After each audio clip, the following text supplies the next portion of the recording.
और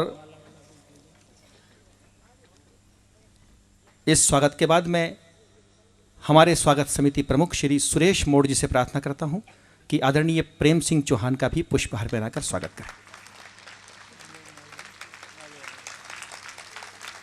श्री सुरेश जी मोड़, अनुरोध करता हूं। स्वागत की अगली कड़ी में मेरा अनुरोध है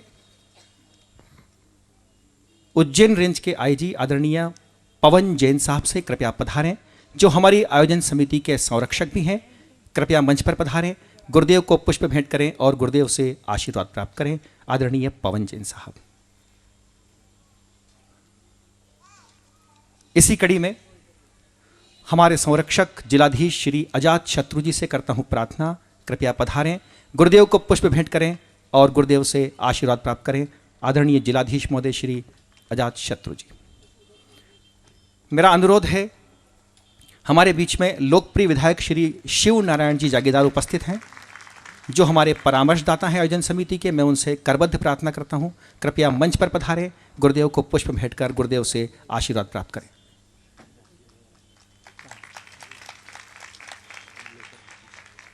हमारे बीच में अभी अभी सोनी मेहर जी, जो हमारी मेयर हैं, वो पधारी हैं, उनसे करता हूं प्रार्थना, कृपया पधारें महापौर सोनी मेहर जी और गुरुदेव को पुष्प भेंट करें, गुरुदेव से आशीर्वाद प्राप्त करें। श्री शिव नारायण जागीरदार। मेरा अनुरोध है विश्व जागृति मिशन उज्जैन मंडल के संरक्षक डॉक्टर मोहन गुप्ता जी से, कुलपति पाणिनि संस्कृत विश्वविद्यालय, कृपया मंच पर पधारें और गुरुदेव को पुष्प भेंट कर गुरुदेव से आशीर्वाद प्राप्त करें।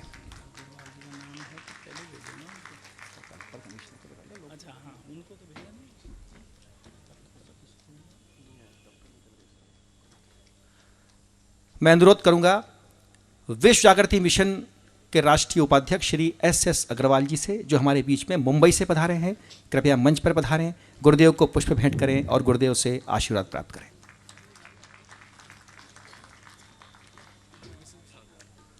Shri S Agarwal ji, Mr and Mrs Shri S Agarwal ji. Mr and Mrs Dilip Murarka ji, जो हमारे बीच में नागपुर से पधारे हैं, उनसे करता हूं प्रार्थना, कृपया मंच पर पधारें, गुरुदेव को पुष्प भेंट करें और गुरुदेव से आशीर्वाद प्राप्त करें। पुष्पहार की कड़ी में श्री गुलशन खन्ना जी, जो हमारे बीच में बेंगलोर से पधारे हैं, उनसे प्रार्थना करता हूं, कृपया मंच पर पधारें, गुरुदेव को पुष्प भेंट करें और गुरुदेव से आशीर्वाद प्राप्त करें। हमारे बीच में बाहर से पधारे श्री राकेश पांडे जी, प्रधान ग्वालियर, और श्री मुकेश शर्मा पीथमपुर, दोनों से करबद्ध प्रार्थना करता हूं, कृपया मंच पर पधारें, गुरुदेव को पुष्प भेंट करें और गुरुदेव से आशीर्वाद प्राप्त करें।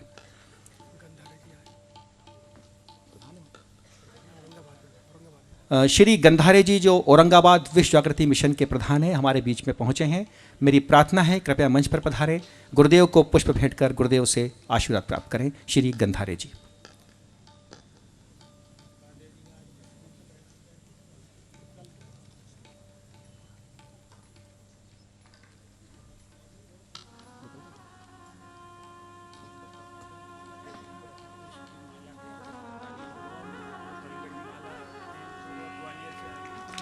ये ग्वालियर और पीथमपुर से आई हुई है इतनी सुसज्जित और विशाल माला, विशाल व्यक्तित्व के लिए विशालतम माला। जोरदार तालियां बजाएं आप।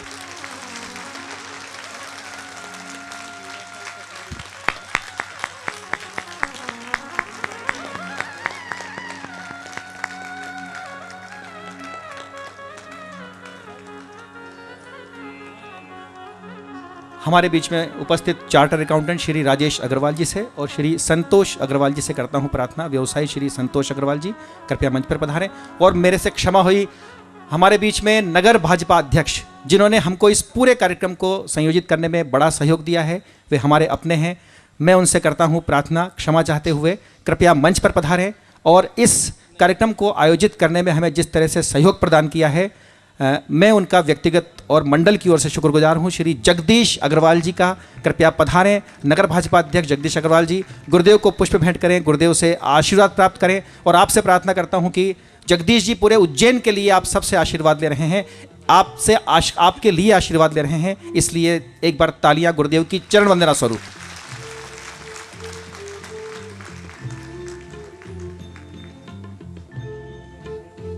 संभावनाओं से युक्त मनुष्य का जीवन एक वरदान की तरह है।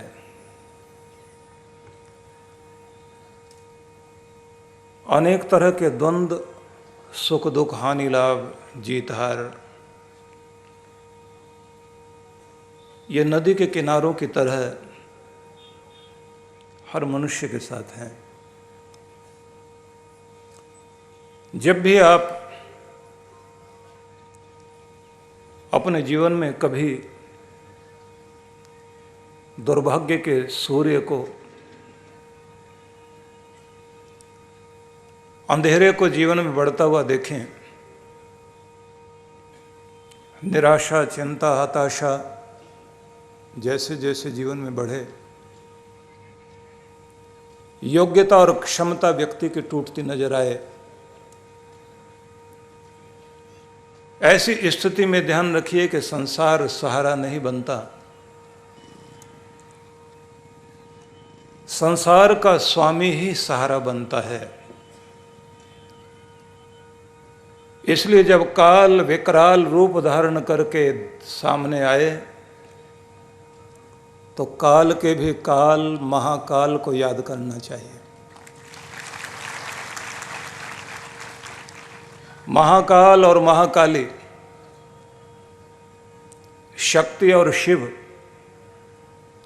श्रद्धा और विश्वास, यही आपके आंतरिक शक्तियों का वो रूप है जो आपके जीवन की परीक्षा में आपके लिए सदैव काम आता है।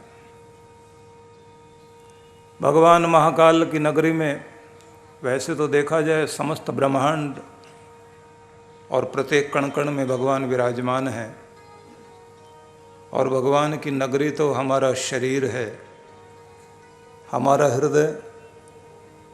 यदि उसमें उस महाकाल को हम जागृत कर लें तो प्रत्येक काल सुकाल होगा और प्रत्येक समय सौभाग्य होगा। तो आइए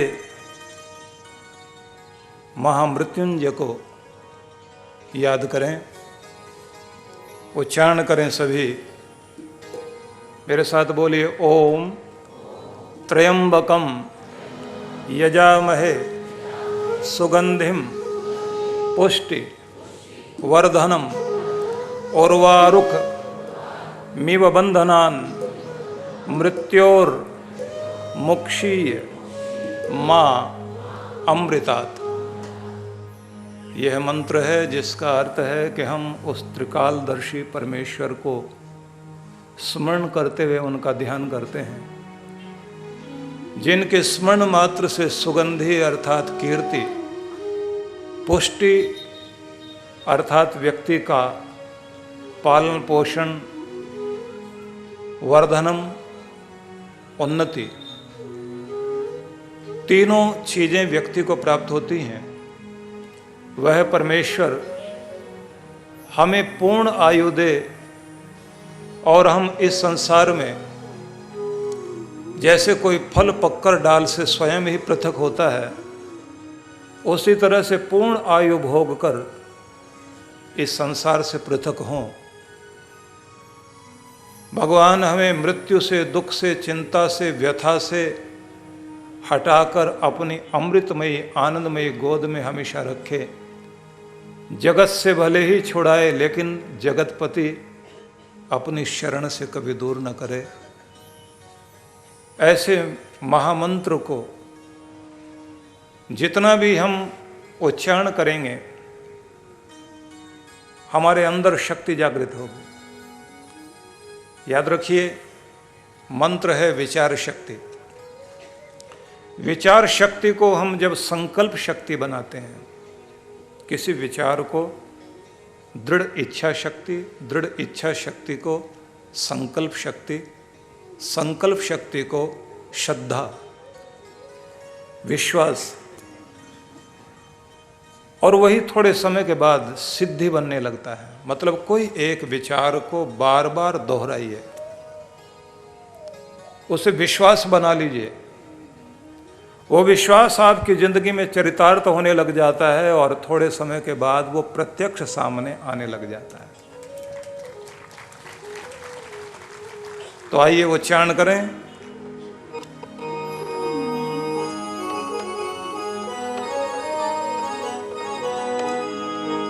त्र्यंबकं यजामहे।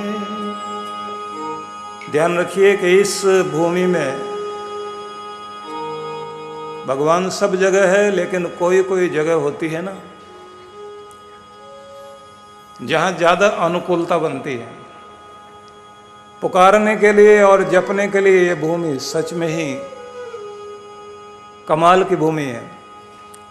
और इस भूमि में आप सभी जानते हैं विक्रमादित्य का प्रभाव है, कालिदास का प्रभाव है, और सबसे पहले तो भगवान महाकाल का प्रभाव है। त्र्यंबकं यजामहे सुगंधि पुष्टिवर्धनम् उर्वारुकमिव बन्धना मृत्योर्मोक्ष्यमामृता। त्र्यंबकं यजामहे सुगंधि पुष्टिवर्धनम्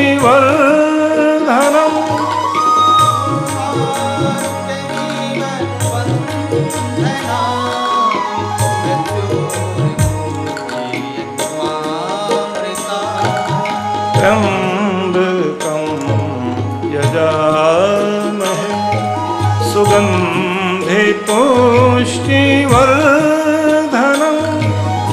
उर्वारुकमिव बन्धना मृत्योर्मोक्ष्यमामृता।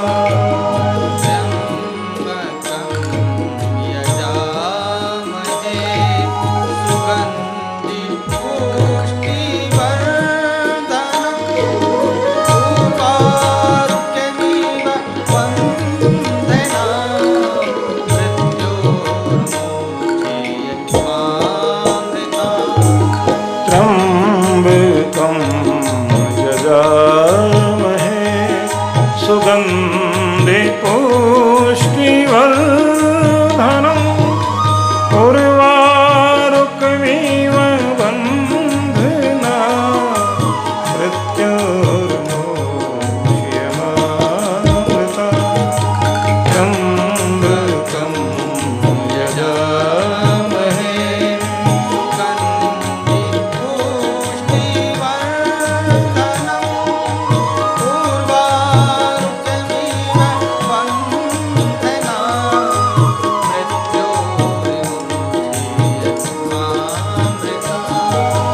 त्र्यंबकं यजामहे त्र्यंबकं यजामहे त्र्यंबकं यजामहे। प्रार्थनाएं जब भी हम करते हैं परम सत्ता से जुड़कर हमारे हृदय में एक ऐसी शक्ति का आविर्भाव होता है जिसके द्वारा हमारे विचारों में और हमारी दृष्टि में पावनता आने लगती है। और उसी का प्रभाव ये भी होता है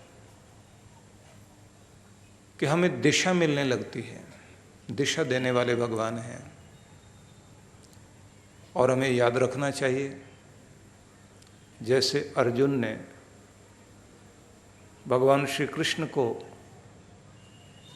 केवल अपना रथ ही नहीं पकड़ाया, जीवन का रथ भी सौंपा और ये कहा कि मेरे गोविंद, मेरे कृष्ण, अब ये जीवन का रथ मैंने तुम्हारे हवाले किया, जिधर इसे लेकर जाना चाहो लेकर जाओ। मेरी बुद्धि के भी सारथी आप बनो, जीवन के सारथी भी आप बनो। निश्चित ही जब भगवान से हम स्वयं को जोड़ देते हैं तो हमारे जीवन रथ को हाँकने वाले भगवान बन जाते हैं। जिधर अंतर आत्मा की आवाज़ हमें लेकर जाए, जब हम उधर जाने लगते हैं, निश्चित ही वह कल्याण का मार्ग होता है, उसी से हमारा कल्याण होता है। और जब हम अंतर आत्मा की आवाज़ नहीं सुन पाते उसी का परिणाम होता है कि व्यक्ति बहकता है। आइए एक प्रार्थना भगवान के चरणों में सभी मिलकर करें कि भगवान हमें उस ओर लेकर चलें जिससे ये जीवन तो सार्थक हो, हम भगवान के प्रति कृतज्ञ भी बने। रविंद्रनाथ टैगोर से जब वे मृत्युशैया पर थे तो रोगशैया पर होने के कारण उनसे किसी एक व्यक्ति ने इंटरव्यू में ये पूछ लिया कि दुनिया में लोग शिकायत करते हुए जीते हैं, शिकायत करते हुए मरते हैं, आपको भी किसी न किसी से कोई शिकायत तो होगी, हो सकता है भगवान से भी हो, और अगली जिंदगी अगर आप चाहोगे तो कैसी जिंदगी चाहोगे? तो टैगोर ने ये कहा कि मैं इस जीवन से और समस्त अस्तित्व से बहुत ही बहुत कृतज्ञ हूँ, और उस संसार के स्वामी से ये प्रार्थना करता हूँ कि यदि फिर से एक जन्म मुझे दिया जा सके तो जरूर देना, क्योंकि जो कुछ उसने इस जन्म में मुझे दिया है उसका धन्यवाद करते हुए ये जीवन कम पड़ गया है। अगली बार फिर धन्यवाद करने के लिए धरती पर आना चाहता हूँ कि धन्यवाद करते हुए जी सकूं। जब हम किसी शिकायत में जी रहे होते हैं तो एक अधूरेपन में जीते हैं। जिन लोगों का जीवन बचपन से ही किसी अभाव से गुजरता है, अभाव पैसे का नहीं, प्रेम न मिल पाए, साथ न मिल पाए, लानत, ताने, आलोचना, पीड़ा, संत्रास, हिंसा, ये सब उसको रोज मिलता हो, तो ज्यादातर ऐसे लोग समाज में जो कुछ उन्हें मिला होता है वो वापस करने लग जाते हैं। कुछ वे लोग होते हैं जो पेड़ों की तरह होते हैं, जिन पर फल आए तो पत्थर मारने वालों को भी अपने फल दिया करते हैं। तो कुछ वे होते हैं जो पीड़ा सहने के बाद भी समाज को मधुरता देते हैं। भगवान शिव के रूप को हम लोग पूजते हैं तो सभी देवताओं ने अमृत की तरफ छीना झपटी की, भगवान शिव ने अमृत की तरफ नहीं बल्कि सारी दुनिया की पीड़ा का जो जहर था उस प्याले को अपने हाथ में लेकर पी लिया और पूरी दुनिया के लिए अमृत बांट दिया।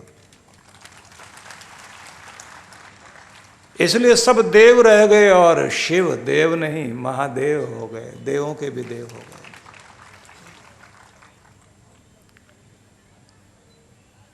मैं देखता हूं जब एक व्यक्ति ऐसी चीजों को बचपन में देखता रहा हो, उसको कुछ गलत चलता रहा हो और उसको फिर डांटा गया तो गलती को जोड़ता गया जोड़ता गया जोड़ता गया, बड़ा हो गया फिर भी वही कुछ जहर समाज को देता गया। ऐसा व्यक्ति बच्चे से लेकर बूढ़ा हो जाने तक भी जहर से भरा रहता है। लेकिन एक व्यक्ति वो होता है, चाहे वो छोटा है या बड़ा, किसी भी उम्र में पहुंचे, उसकी मधुरता में कमी नहीं आती। भगवान से एक ही प्रार्थना करो, मिश्री के वो कण बन जाएं, जिधर से भी चखा जाए हमारी मधुरता में कोई कमी ना हो, हर कण में मधुरता हो, हर रूप में मधुरता हो। तो आइए प्रार्थना करें भगवान से।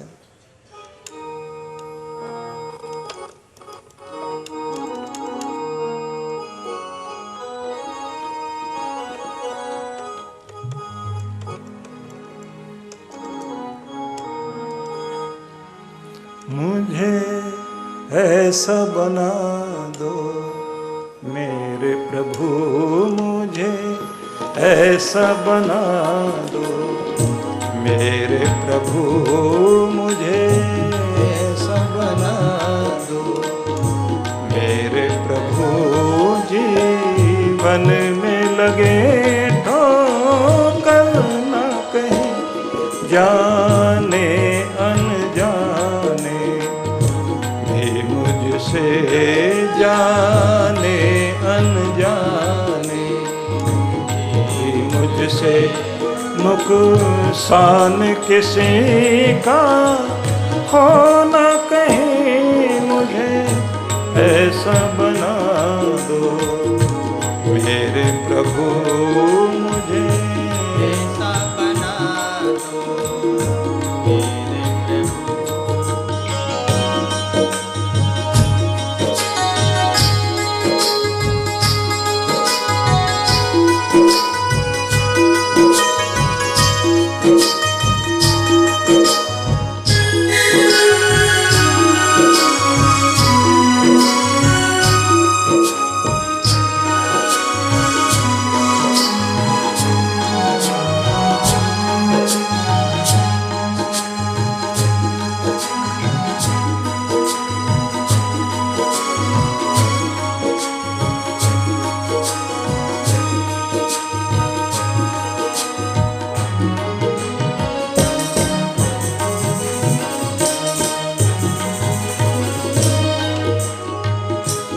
जो तेरा बनकर रहता है,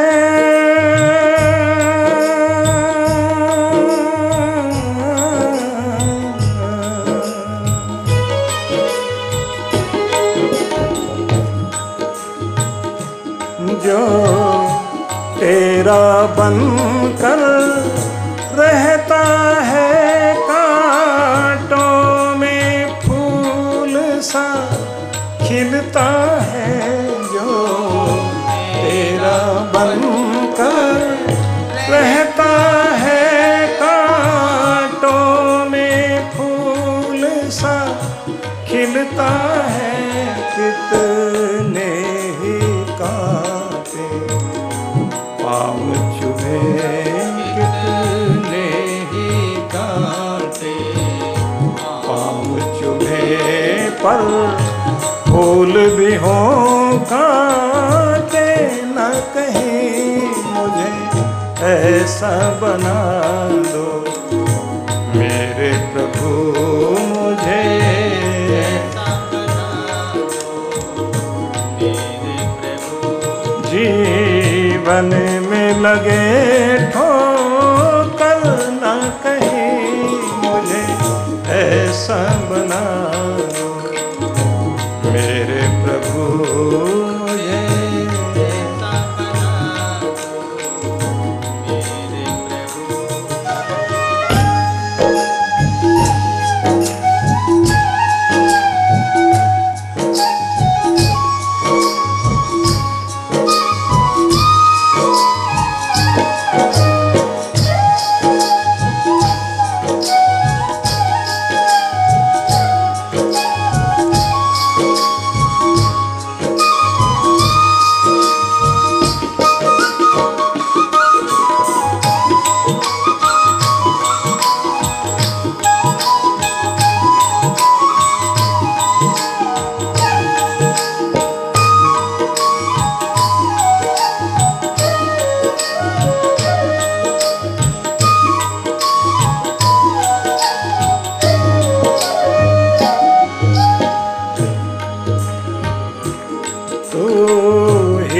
बस मेरा ऐसा है,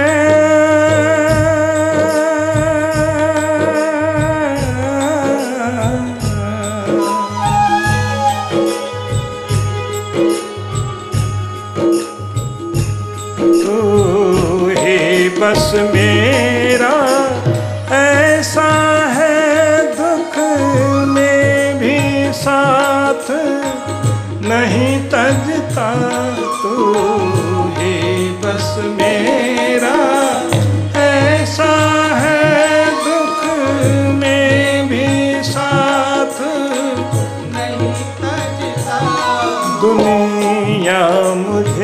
प्यार, करे न करे दुनिया मुझे प्यार, करे न करे खोऊं तेरा भी न प्यार, कहीं मुझे ऐसा बना दो मेरे प्रभु, मुझे ऐसा बना दो मेरे प्रभु।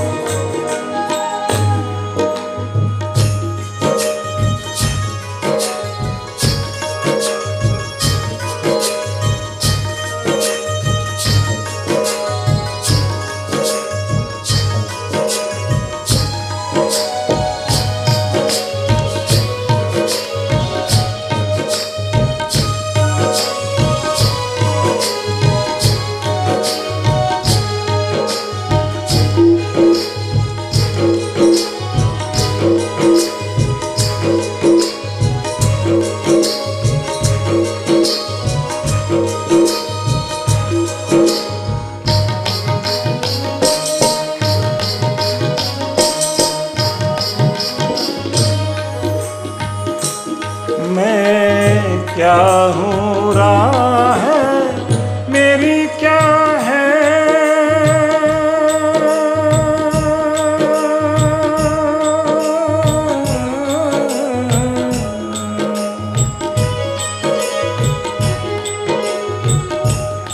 मैं क्या हूँ, राह मेरी क्या है, यह सत्य सदा समझ सकूं, मैं क्या हूँ, राह मेरी क्या है, यह सत्य सदा मैं समझ सकूं। इस राह पे चलते चलते कभी, इस राह पे चलते चलते कभी मेरे पाँव थके ना, रुके ना कहीं, मुझे ऐसा बना दो मेरे प्रभु, मुझे ऐसा बना दो मेरे प्रभु। जीवन में लगे ठोकर ना कहीं, जाने अनजाने भी मुझसे, जाने अनजाने भी मुझसे नुकसान किसी का हो न कहीं, मुझे ऐसा बना दो मेरे प्रभु, मुझे ऐसा बना दो मेरे प्रभु।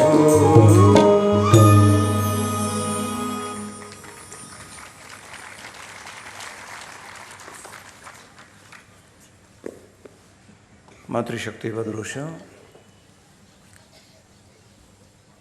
भगवान की असीम असीम अनुकंपा है कि आप सभी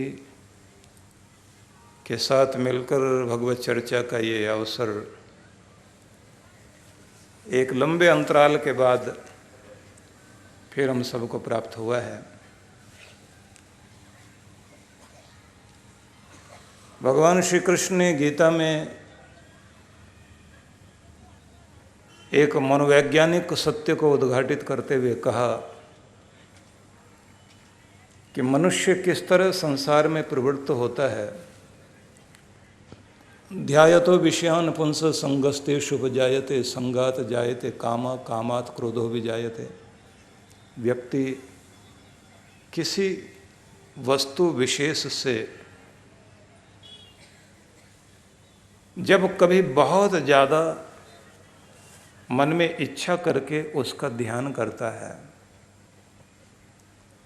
तो एक संग पैदा होता है जिसे हम आसक्ति कहते हैं, अटैचमेंट कहते हैं।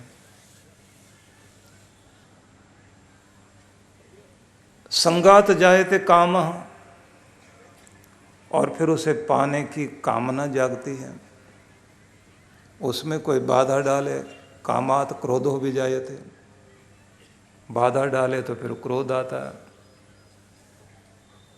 क्रोधात भवति सम्मोह,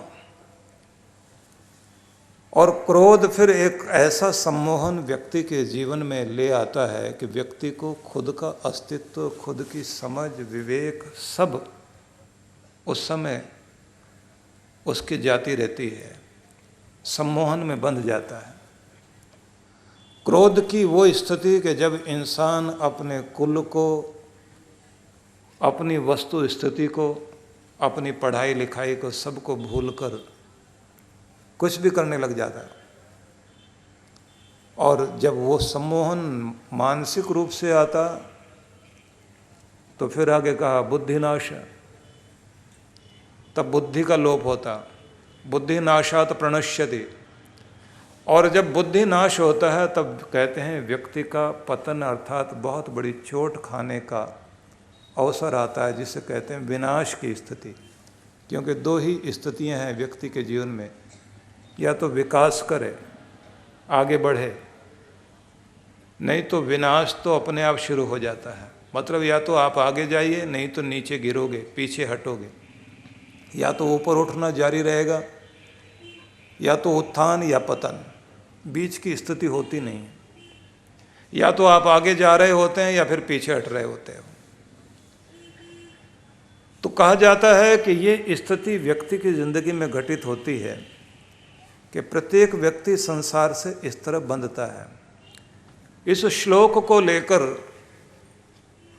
आदि शंकराचार्य ने उसी तर्ज पर, उसी टोन पर एक और श्लोक कहा, जिस पर मैं आपका ध्यान आकृष्ट करना चाहता हूँ। भगवान कृष्ण ने जैसे कहा वैसे ही आदि शंकराचार्य ने उसी ढंग से, उसी शैली से एक श्लोक कहा। उन्होंने कहा सत्संगत्वे निसंगत्वम, निसंगत्वे निष्कामत्वम।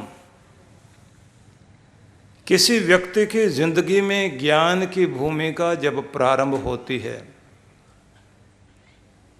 तब उसके जीवन में सत्संग शुरू होता है। कोई व्यक्ति जब अपना आंतरिक विकास शुरू करता है तो उस आंतरिक विकास की स्थिति ये आती है कि व्यक्ति की जिंदगी में सत्संग जुड़ता है। और सत्संग जब आता है तो सत्संग आते ही कुछ चीज़ें घटती हैं। पहली चीज़ जिज्ञासा, दूसरी चीज़ विद्यार्थी भाव, तीसरी चीज साधक स्वरूप, चौथी चीज शिष्यत्व। अब इन्हें ध्यान देना, कोई भी व्यक्ति जब किसी सत्संग से जुड़ गया, ज्ञान की भूमिका से युक्त हुआ, तो जीवन में सत्संग उतरा।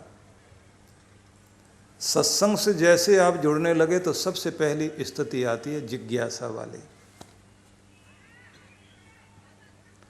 जिज्ञासा वाला रूप जब व्यक्ति के जीवन में आता है तो फिर विचार जागता है कि मैं दुनिया में क्यों हूँ, कहाँ से आया, कहाँ जाना, क्या कर रहा हूँ, क्या करना चाहिए, क्या अब तक किया, क्या हो पाया और क्या मुझे होना चाहिए। क्या मैं अपने उस आदर्श को पाने के लिए आदर्श जीवन जी रहा हूँ। शरीर के संबंध में क्या नियम अपनाने चाहिए थे, घर को सुखी रखने के लिए कौन से आदर्श कायम करता, जीवन को ऊंचा उठाने के लिए मुझे किस शैली में चलना चाहिए था, मेरी जिंदगी में दुख क्यों है, अपने संताप को, पीड़ा को कैसे जीत सकता हूँ, इस संसार में इतना उतार चढ़ाव क्यों होता है। तो तरह तरह के प्रश्न जागते हैं, और जब ये प्रश्न जागते हैं तो उनका उत्तर जो व्यक्ति खोजने की कोई भी थोड़ी सी भी कोशिश करता है तो समझ लीजिए सत्संग जिंदगी में शुरू हो गया। और जब सत्संग शुरू हो गया तो कहते हैं इसी से सत्संगत्वे निसंगत्वम, इससे व्यक्ति निसंग को प्राप्त होने लगता है। सत्संग निसंग देता है, मतलब जहां हम दुनिया में उलझने लगे थे तो उलझने के बजाय सुलझने लग जाते हैं।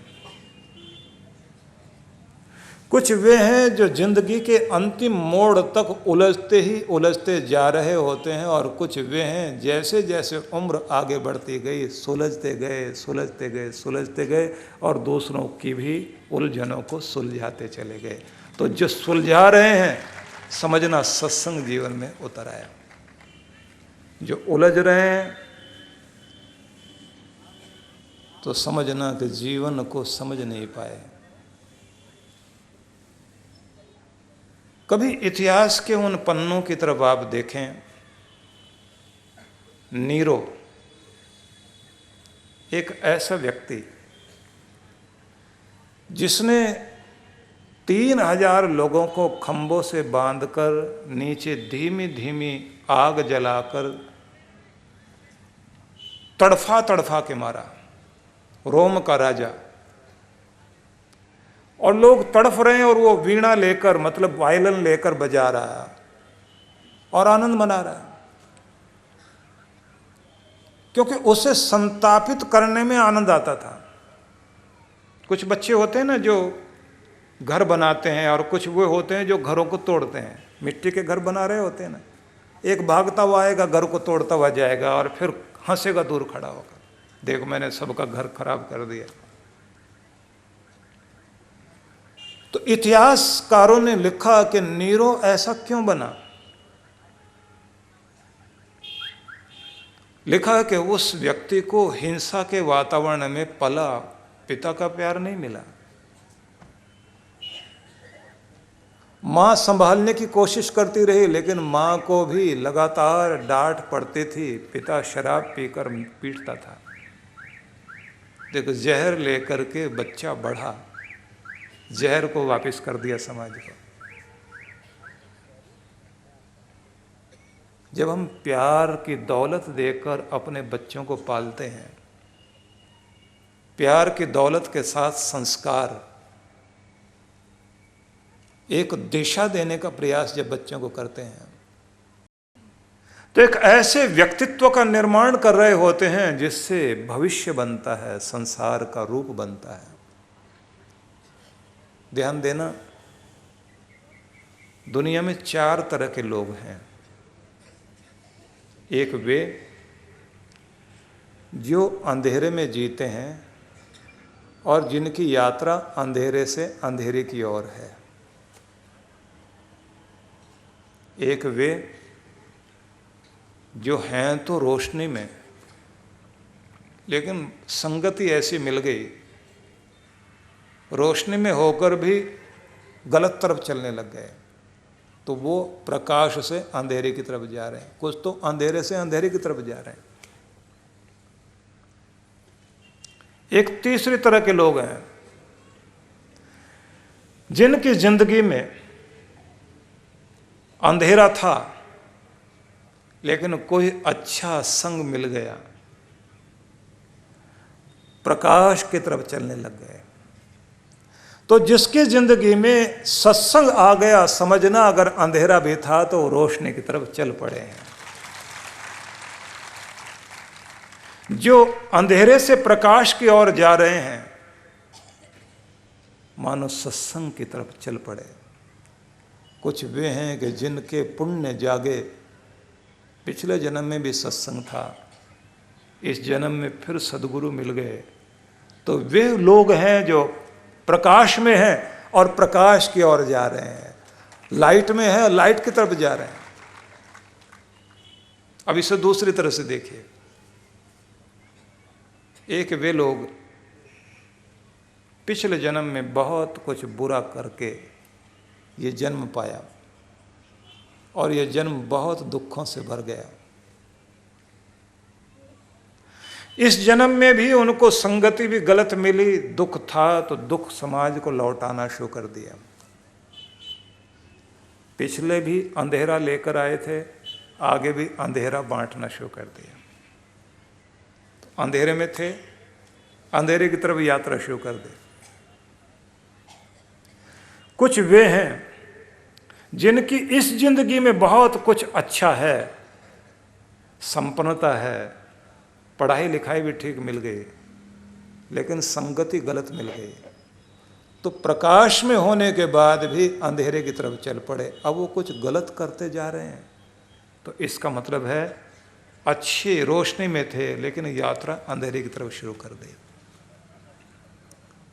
एक वे लोग जिनको पिछले जन्म में कुछ गलत हुआ था, इस जन्म में बहुत सारे दुख हैं उनकी ज़िंदगी में, लेकिन फिर भी ढूंढ ढूंढ कर जहाँ जहाँ से भी गुण मिलते हैं, अच्छाइयाँ मिलती हैं, समझदार लोग मिलते हैं, उनसे कुछ न कुछ सीखने की कोशिश कर रहे हैं। जीवन में जिज्ञासा जाग गई, जीवन में सत्संग जाग गया।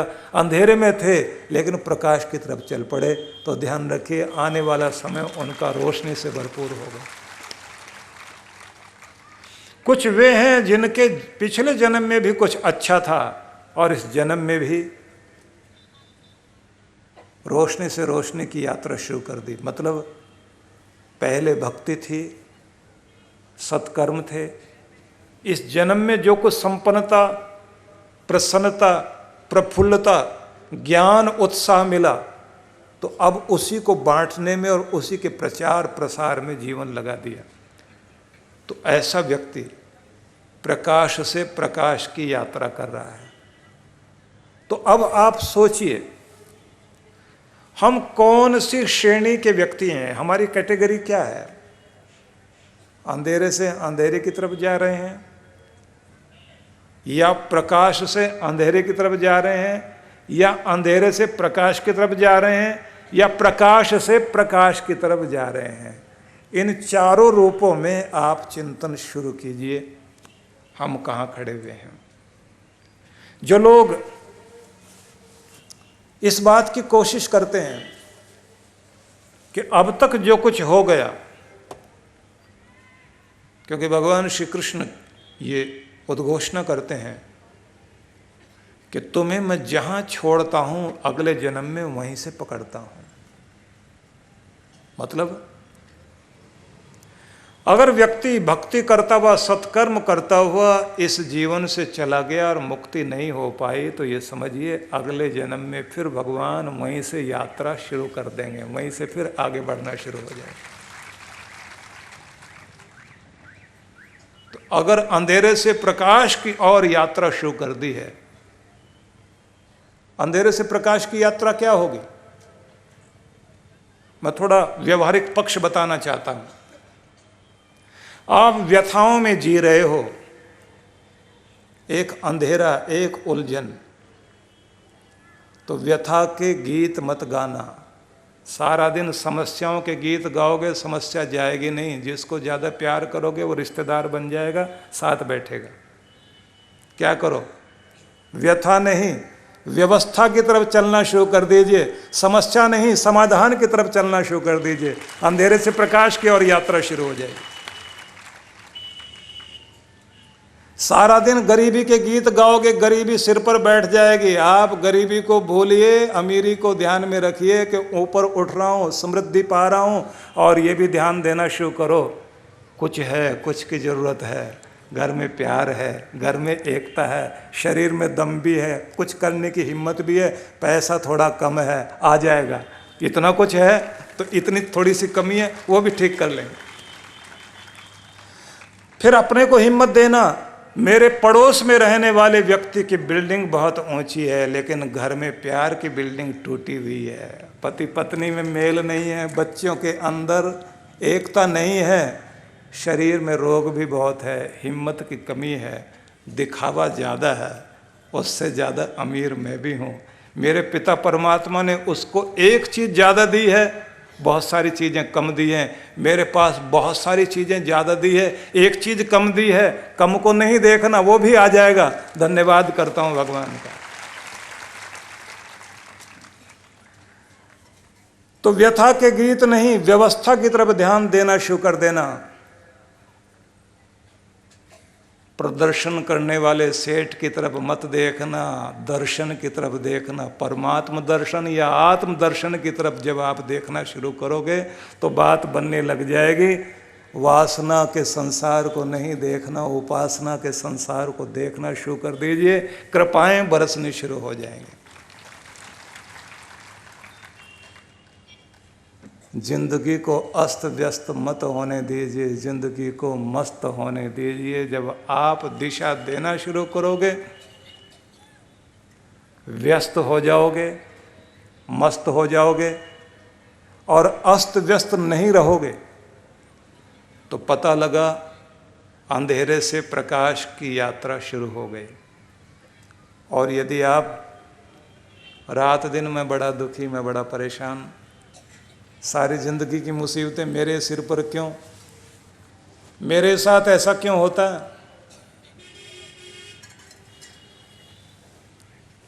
अमेरिका में डॉक्टर पील के नाम से अवार्ड चलते हैं और डॉक्टर पील बहुत बड़े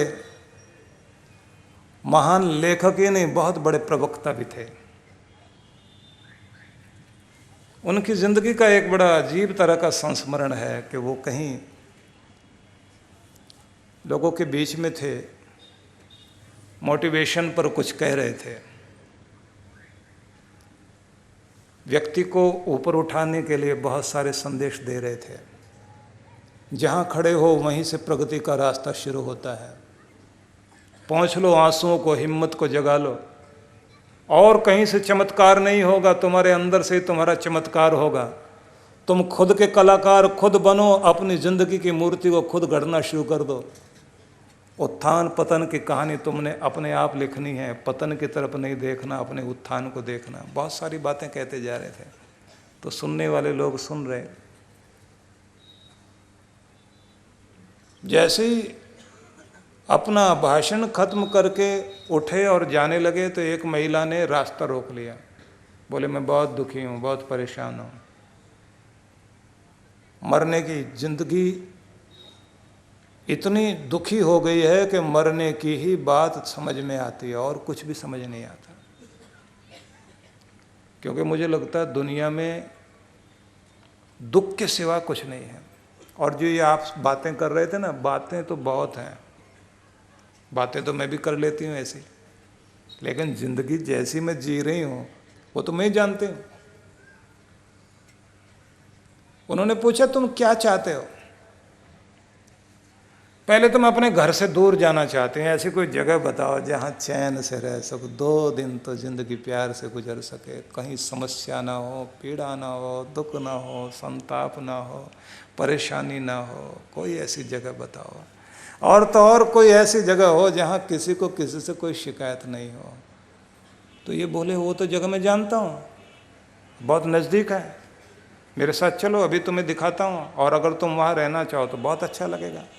उसने कहा तो अगर ऐसी जगह है तो मैं तो वहीं बस जाऊँगी जाके, आप चलिए। बोले चलते हैं। अभी दूर है क्या? बोले बिल्कुल पास में। तो नगर के बाहर लेकर गए, जहाँ कब्रिस्तान था वहाँ जाकर खड़ा कर दिया उसको। बोले यहाँ किसी को भी किसी से कोई शिकायत नहीं, 2.5 लाख मुर्दे यहाँ पर दफन हैं और इनके पास कोई समस्या भी नहीं है, कोई दुख भी नहीं है, और इतनी शांति है यहाँ, शांति के सिवाय कुछ है ही नहीं। एक कब्र खुदी भी है उधर की तरफ, अगर चाहो तो बुकिंग करा लो। वो महिला बोली आप मजाक कर रहे हैं मेरे साथ? उन्होंने कहा देख बहन, जब तक ये सांस चल रहे हैं ना और ये हृदय धड़क रहा है, और जब तक तुम इस जमीन पर चल रहे हो तब तक सांस के साथ समस्या भी रहेगी, लेकिन हर सांस के साथ आस भी है। आस है तो विश्वास भी है, उसका सहारा लेकर आगे बढ़। जिंदगी में समस्याएं होती हैं। और कहते हैं बरसों के बाद वो महिला उनसे मिली और बोली अगर उस दिन आप मुझे इस तरह ना समझाते तो शायद मैं कुछ कर लेती, और आज मेरी एक खुशहाल जिंदगी है, क्योंकि मैंने समस्या पर से ध्यान हटा लिया और समाधान पर ध्यान जोड़ लिया है। बस वही मैं कहना चाहता हूँ। अंधेरा है, रोशनी की ओर चल पड़ो। रोशनी अपने अंदर से ही ढूंढनी होगी, अपना सूरज अपने अंदर ही उगाना पड़ेगा। कायर बनने से कभी बात नहीं बना करती, क्योंकि रोने वाले को रुलाया जाता है, हारने वाले को हराया जाता है, भागने वाले को भगाया जाता है और दबने वाले को दबाया जाता है, और उठने वाले के लिए दुनिया तालियां बजाया करती है। याद रखना, कुछ अच्छा कर जाओगे सब गीत गाएंगे, और अगर सिर पकड़कर किस्मत को रोने का ही काम करोगे तो ये ध्यान रखिए कोई साथ नहीं लगेगा। कमजोर और निर्बल के तो दोस्त भी उसका मजाक उड़ाने लग जाते हैं, ध्यान रखें। और हिम्मत करके खड़ा होने लग जाए व्यक्ति और कुछ कमाल कर जाए, हर कोई नजदीक आने लग जाता है। तो शक्ति बाहर से नहीं अंदर से आती है। शक्ति पहले मन से आती है, मनोबल को मजबूत कीजिए। शक्ति आपके हृदय से आती है, अपने प्रेम की शक्ति को बढ़ाइए। शक्ति आपकी बुद्धि से आती है, अपनी बुद्धि से ही अंतर मन से समस्याओं के समाधान खोजिए।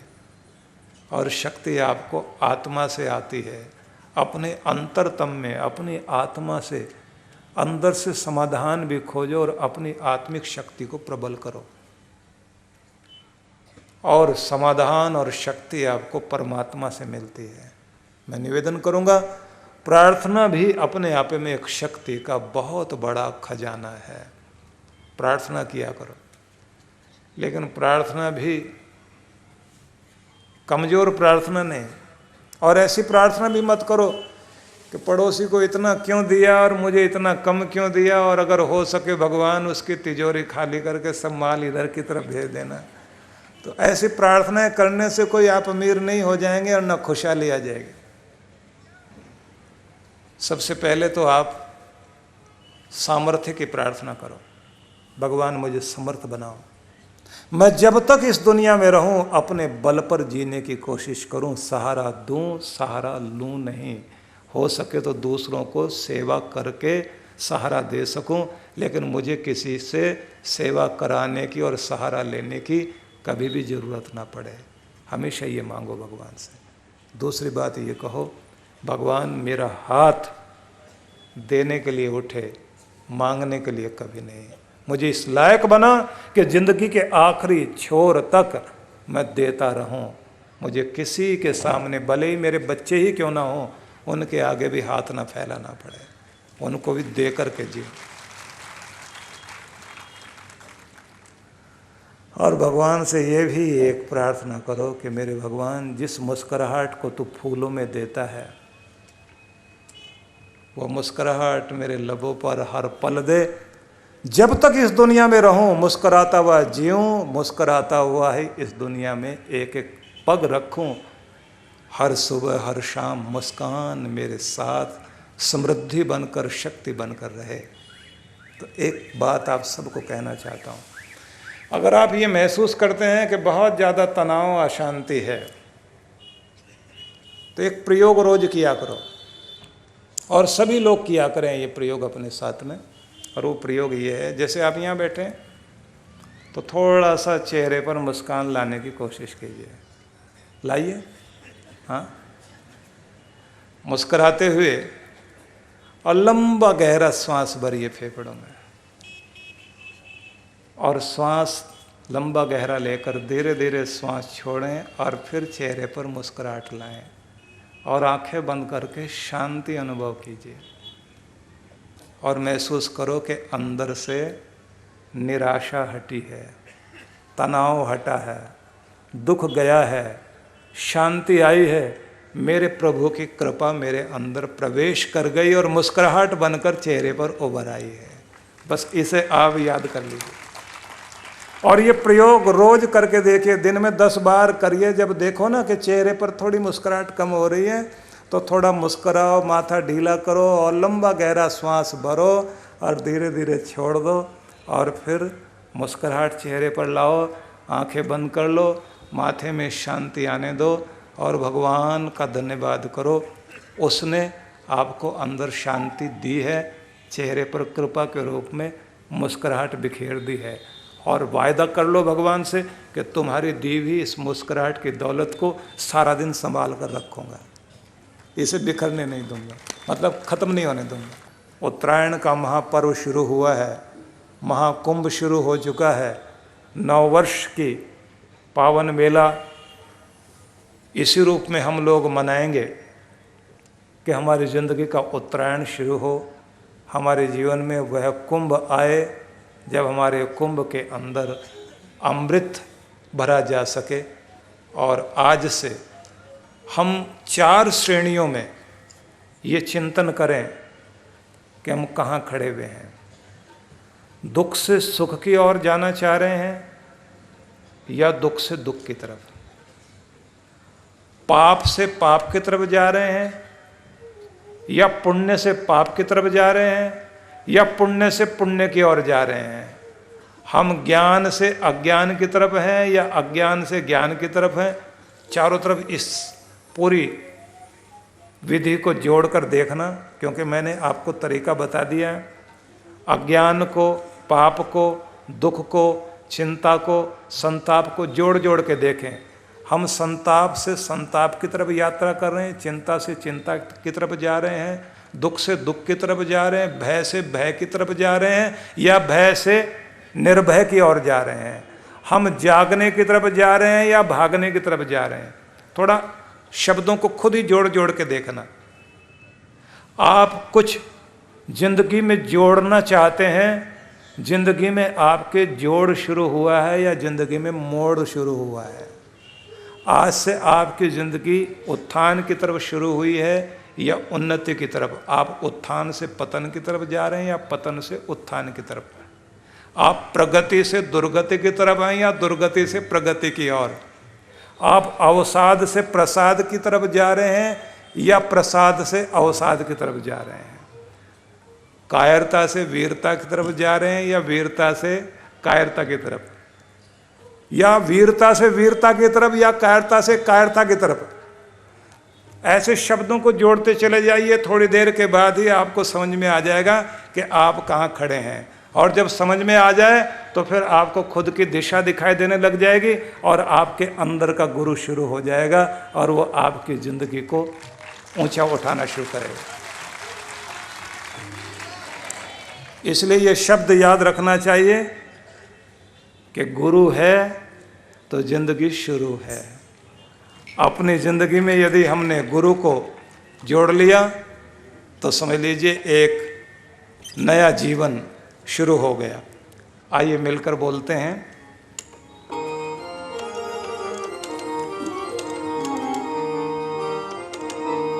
उस प्रभु की है कृपा बड़ी, याद कर ले घड़ी दो। उस प्रभु की है कृपा बड़ी, याद कर ले घड़ी दो। घंटी बज जाए कब पूछ के, घंटी बज जाए कब पूछ के। मौत हर दम सिराने खड़े, याद कर ले घड़ी दो घड़ी। मौत हर दम सिराने खड़ी, याद कर ले घड़ी दो घड़ी। याद कर ले घड़ी दो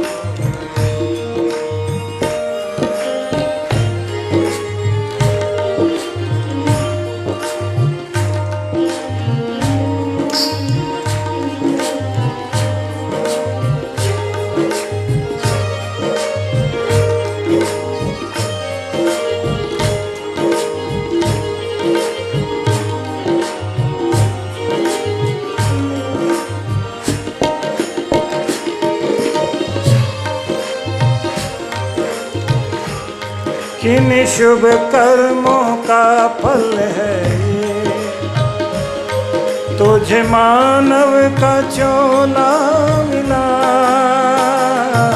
किन शुभ कर्मों का फल है ये, तुझे मानव का चोला मिला।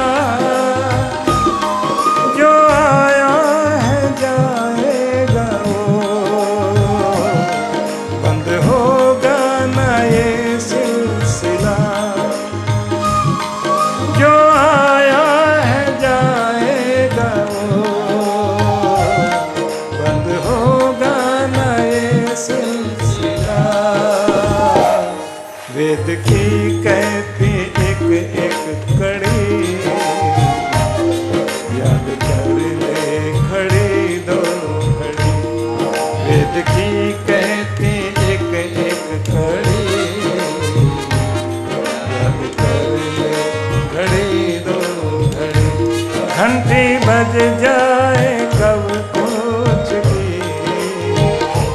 घंटी बज जाए कब कुछ की, मौत हरदम सिराने खड़ी, याद कर ले खड़ी दो घड़ी। मौत हरदम सिराने खड़ी।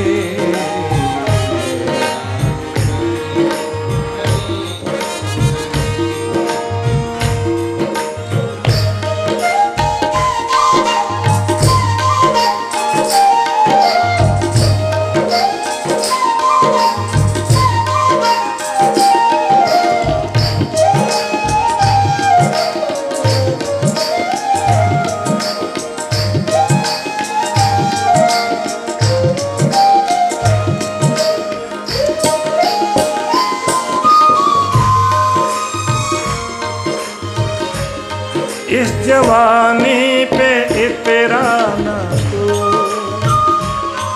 बातों बातों में मुक जाएगी। इस जवानी पे इतराना तू,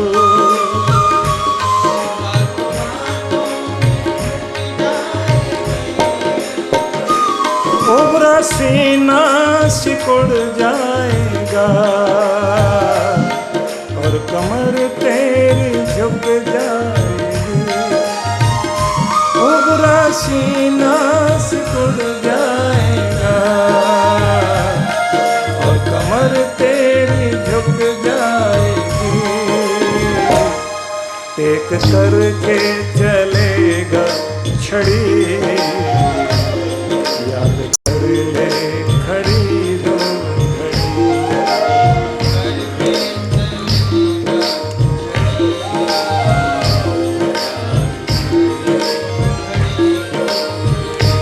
घंटी बज जाए कब पूछ की, घंटी बज जाए कब पूछ की,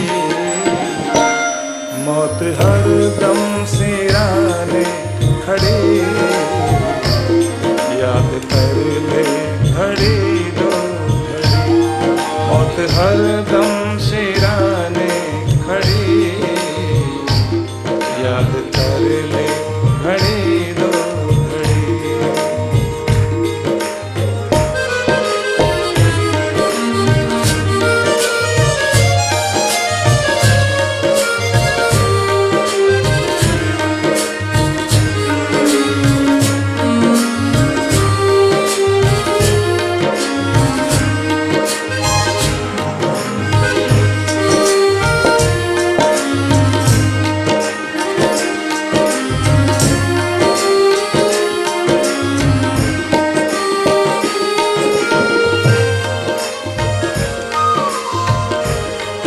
जो करना है ले आज कल, कुछ खबर प्यारे कल की नहीं। जो करना है ले आज कल,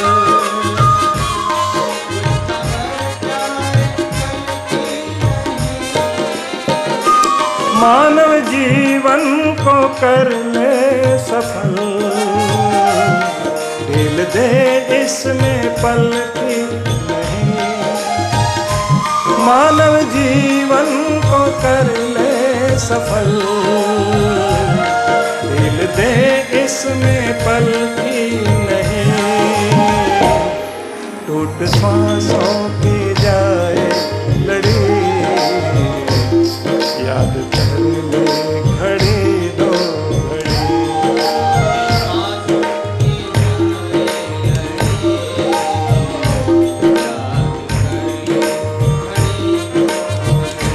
घंटी बज जाए कब पूछ की, घंटी बज जाए कब पूछ की, मौत हरदम सिराने